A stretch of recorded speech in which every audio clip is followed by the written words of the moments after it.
So in a nutshell, how can we use ground reaction forces to simplify your golf game? Well, I think that there's a lot of misunderstanding in terms of what people are talking about when it comes to ground reaction forces. And generally speaking, if we take the most basic perspective, we want to talk about how people move their weight or how they move their pressure. So most people will use those two terms interchangeably, and I'm fine with that, to be honest with you, but it is pressure that we're actually moving and not mass. And I think that's where the big confusion comes from. So when we talk about pressure versus mass, the easiest way to kind of understand this is that if I think about where my center of pressure would be if I'm standing still, it would be right here in the middle if I projected it onto the ground. So it'd be right about there where my golf club is. Just like my center of mass right here in the middle of my pelvis, it would also be right on top of that because I'm not moving if I projected that on the ground. Now the interesting thing is that I can move my pressure really fast back and forth without really disturbing my center of mass. So there is a difference between the center of pressure and the center of mass. And that's where we start really diving into ground reaction forces and understanding how we feel those two things moving relative to one another during our golf swing.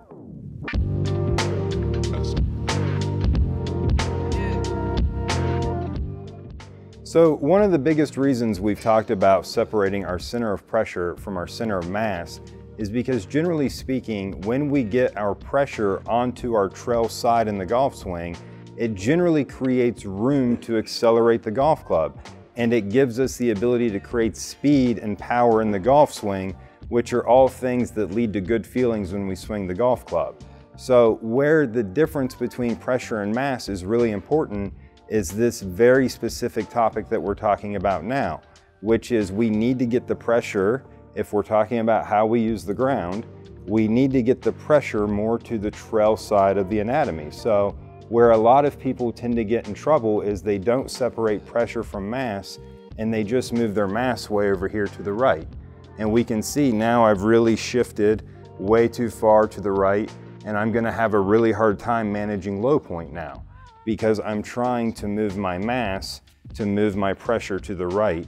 And that's where a lot of people don't do a great job of understanding the difference. So what I want to do is I want to try to keep my mass relatively still while moving my pressure to that right side. So to do that, I actually have to engage that trail leg. I have to feel like I'm actively pushing into the ground, and I'm pushing my body away from the ground with my right foot. And you're gonna feel that the pressure goes underneath the trail cuboid there when I do that. And we can see that I'm not really having to move my center of mass very much at all, and I'm getting a lot of pressure into that trail side. So if we look at this via the Swing Catalyst dual force plates here, what we're gonna see is that when I do that, I'm able to really increase the pressure under my trail side by actively engaging that trail cuboid. So I'm up to 76% there, doing a nice job getting loaded into that trail side.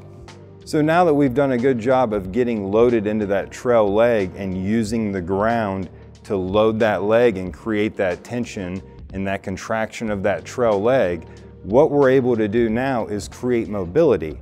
And that's the biggest thing that gets lost, I think, with ground reaction forces, is that I want to use the ground to create stability for my lower body. And if I create stability for my lower body, then I'm able to create the mobility with my upper body.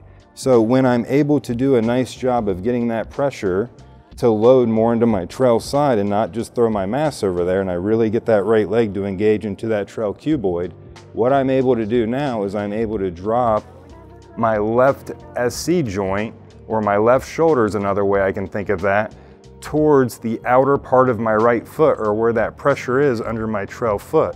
And we can see that I'm able to make a really big dynamic shoulder turn because I have something stable to twist my upper body against. So how do we make that nice big shoulder turn? How do we make the nice full turn that we've always been told we need to make it instead of having that short back swing that leads to the missed left? Well, we've got to create the pressure under the trail foot so that when I move the mass towards it, it's nice and stable and doesn't force me into sliding and moving off of the golf ball. So now that we've talked about creating stability in the trail side so that we can create the mobility within the upper body to create the big shoulder turn, how do we unwind that rubber band that we've loaded? So if we've pushed away from the ground with our trail side and gotten our upper body to twist around our spine, how do I get my pressure shift back to the left? Well, that's really, really easy to do, assuming that I've gotten everything loaded correctly in the first place. And most people who are fighting issues within the transition and are fighting issues in the downswing and delivery and through to finish really are having issues getting things loaded first. So the most important thing that we can do if we're going to try to use the left side of our body as a braking mechanism is we have to have something to push, meaning that we have to load the trail side.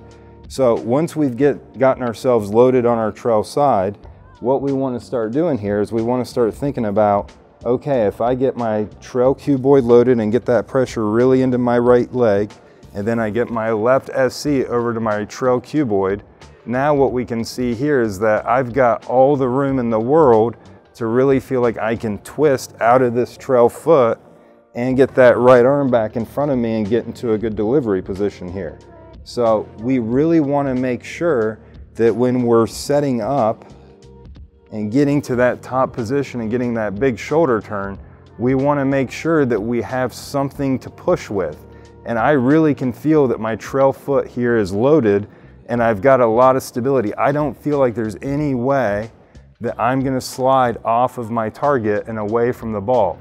So now I can push as hard as I want because I have something loaded and I can start being able to use the ground.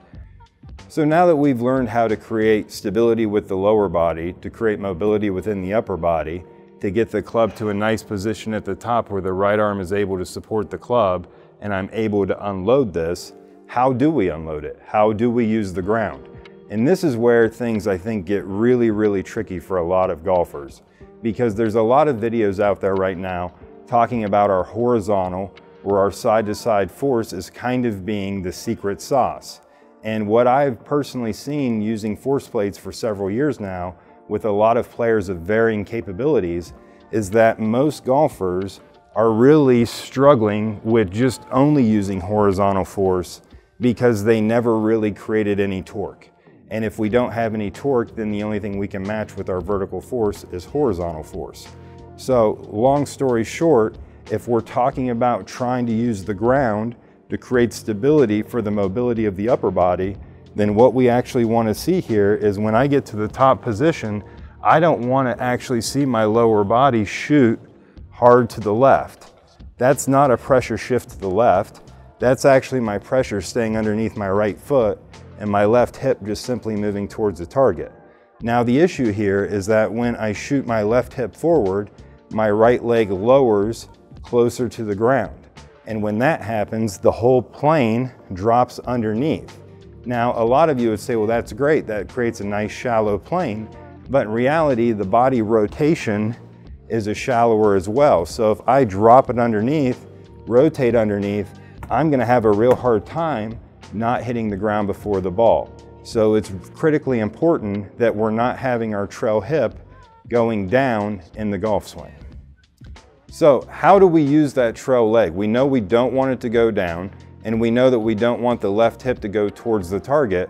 So how can we change this around? Well, going back to our stability conversation from earlier, when I get to the top here, I really want to feel that my lower body doesn't translate towards the target or move towards the target.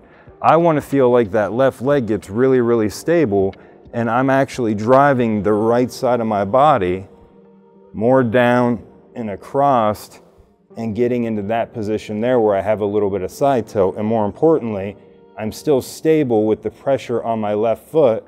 And as I drive that right heel around my right ankle, we can see I get to that nice, tall, extended finish position into that trail cuboid, or I'm sorry, that lead cuboid, which is where we're trying to get to at the finish of our golf swing. So we can see by creating stability sooner with the lower body, I'm able to actually rotate my thoracic and upper body around a stable base. And that's really going to be vastly important for people when it comes to sticking that finish and finishing the golf swing in balance. So when it comes to using the ground efficiently, what makes it so difficult is that we have to separate pressure from mass and understand the key differences. And most importantly, we have to understand the concept that we have one spine and two legs. And we have to use our legs opposite and equal to manage a neutral spine. And when we're able to manage a neutral spine, then it gets much simpler to move the golf club around a central point, if you will, if we're managing this nice neutral spine. But the minute that we start tilting the spine all about, then we're going to start having issues with the plane and orientating the club face in time and space. So using the ground is much more about creating stability so that we can create the mobility with the upper body and the kinematics.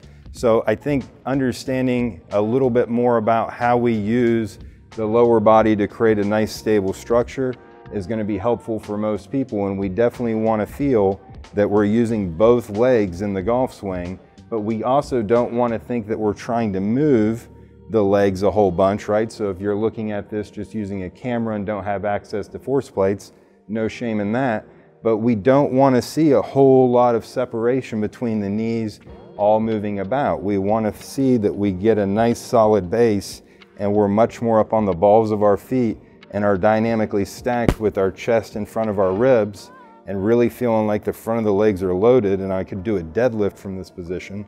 So we get to here, and now we're just going to go ahead and really feel like we're just trying to load as much as we can into that trail side.